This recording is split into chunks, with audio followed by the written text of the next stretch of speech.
Thank you for asking what I'm interested in the realm of rhythm and meter in like the bigger realm of music theory.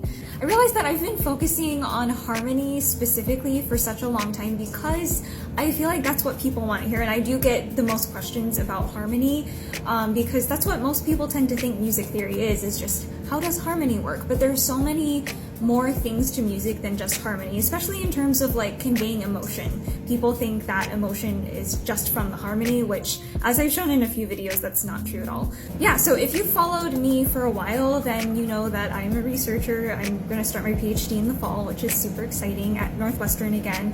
And my research focuses on text setting in music specifically. So I think if I were to sum it up, I would say that I am interested in communication in music. So what elements of music convey specific types of information to us as listeners, and then what does that information do, or how do we use that information to have the experiences that we do when we listen to music. And so specifically, I'm interested in rhythm and meter in that realm, and it's really cool because a couple of my colleagues are working on that as well. They focus on specifically like emotion and rhythm and meter, which is something I'm interested in, but I've always been more interested in text setting.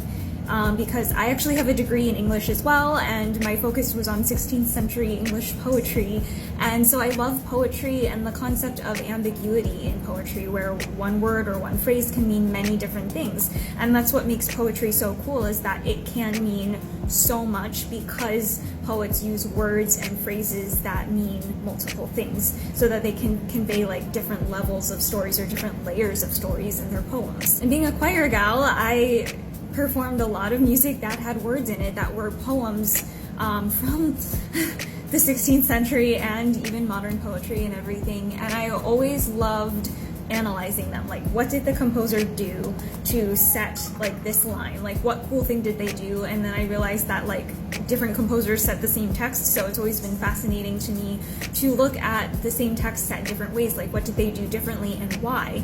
And then in my research in my master's, and since I finished my master's and have continued doing research, I've been fascinated by the concept that a setting of a poem can be treated like an interpretation of that poem. So it's like you're picking like which words to accent, and that changes which level of the story is available as like a potential meaning for what the words of this song mean.